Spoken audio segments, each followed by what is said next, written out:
Hello students, welcome to my channel. I am Sreedhar here. Chromyl chloride test and interstitial compounds. These are very important in the lesson transition elements. Chromyl chloride test. What is the test? Why we have to do this test? What is the importance of this test? Chromyl chloride test or the test which is used to confirm presence of chloride ion in inorganic salts in qualitative analysis. So how we have to confirm chloride ion? See the test. Take a test tube. To this add little amount of inorganic chloride containing salt. Then add little amount of potassium dichromate. Add concentrated sulfuric acid and heat strongly. Observe the test tube. It evolves reddish orange gas, which shows the presence of chloride ion. The reddish orange gas is nothing, it is a chromyl chloride. From this we can say that the inorganic salt contains chloride. What is a chemical reaction takes place? We have potassium dichromate K2Cr2O7 reacts with sodium chloride, the inorganic chloride salt, and concentrated sulfuric acid. These reactants heated strongly gives chromyl chloride, reddish orange gas, which evolves here. Apart from this chromyl chloride, the other product formed during the reactions are potassium bisulfate, sodium bisulfate, and what? This is an unbalanced equation we have to balance. Students, listen. See potassium dichromate. We have 2 potassium. Therefore, in the product side we have potassium bisulfate, which has only 1 potassium. Therefore, make 2 in front of potassium bisulfate. Potassium dichromate, we have 2 chromium. In the product side we have chromyl chloride containing only 1 chloride. Therefore, in front of chromyl chloride make 2. Now you see the formula of chromyl chloride, which contains 2 chlorine. 2 into 2 is 4 chlorine. Therefore, in reactant side in front of sodium chloride make 4. Therefore, we have 4 sodium chloride. It contains 4 sodium atoms. Therefore, make 4 in front of sodium bisulfate in the product side. Now, sulfate in the product side. SO4 2 minus, that is 2 sulfate, 4 sulfate, totally 6 sulfate. Whereas in sulfuric acid, the reactant side we have only 1, therefore make it 6 in front of sulfuric acid. In the reactant side we have 12 hydrogen. Therefore, in the product side we have 2 hydrogen plus 4 hydrogen, 6 hydrogen.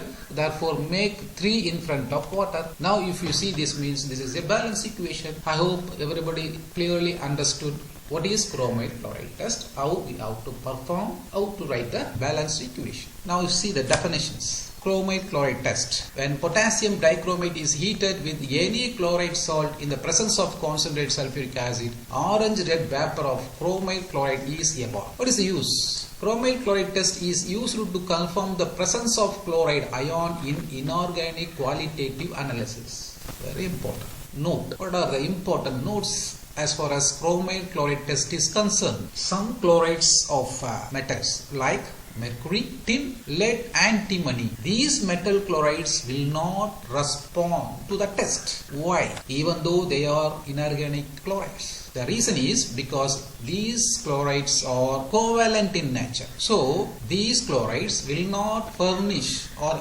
release chloride ions in solutions. Therefore, these chlorides will not respond to this test. A NEET based question: which compound will not give positive chromyl chloride test? The options are copper chloride, mercury chloride, zinc chloride, then aluminium chloride. So you see the options. Copper chloride releases chloride ion, therefore positive. Zinc chloride in solution releases chloride ion, positive. Aluminium chloride, you see the formula, so Cl minus is there. Therefore, it releases chloride ion in solution, positive to this test. Whereas mercury chloride will not furnish Cl minus because the compound is covalent in nature. The bond between mercury and chlorine is covalent in nature. Therefore, will not furnish Cl minus ion in solution. Therefore, it is not positive to this test. So, answer for this question is mercury chloride. Interstitial compound. What is interstitial compound? What you see here is a metal lattice. In this metal lattice, a lot of interstitial holes are there. I highlighted one with yellow color. This is known as interstitial hole. To these interstitial holes, small atoms like hydrogen, boron, carbon or nitrogen, these are very small in size, trapped. What is meaning of trap? Trap means these small atoms held interstitial holes. Now you see metal lattice. These are the small atoms trapped. Where it is trapped? It is trapped in interstitial holes. Therefore, the compound formed is known as interstitial compounds or alloys. Have you understand how the interstitial compounds are formed? Now we can see the interstitial compounds definitions. An interstitial compounds or alloy is compound that is formed when small atoms like hydrogen, boron, carbon or nitrogen are trapped in interstitial holes in a metal lattice.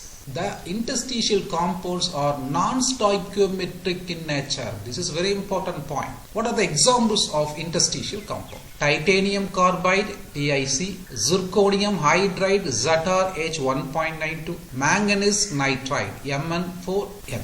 Now you can see the properties of interstitial compound. Point number 1. The interstitial compounds are hard and shows electrical and thermal conductivity just like their host metal. Point number 2. They have high melting point higher than those of the pure metal. I will give an example for this. If you see the melting point of titanium carbide, it is an interstitial compound which has 3100 degrees C as the melting point, whereas titanium is the host metal of this interstitial compound is having only 1668 degrees C. Point number 3. Transition metal hydrides are used as powerful reducing agent. In organic reactions, we come across a lot of reduction reactions where we used palladium hydride. Palladium hydride is an interstitial compound. Point number 4. Metallic carbides are chemically inert. It means it is not ready to react with others. So these are the 4 important points of interstitial compounds. I hope that you may understood what is interstitial compounds, how it forms, the properties of interstitial compound. Clear? We move to the next one. A NEET based question. Which of the following statements about the interstitial compound is incorrect? The option given are: they retain metallic conductivity, they are chemically reactive, they are much harder than the pure metal, they have higher melting point than the pure metal. You answer the question in the comment box. I hope you understood very clearly about Chromyl Chloride test and interstitial compound. If you like this video, please comment, share and subscribe. Thank you.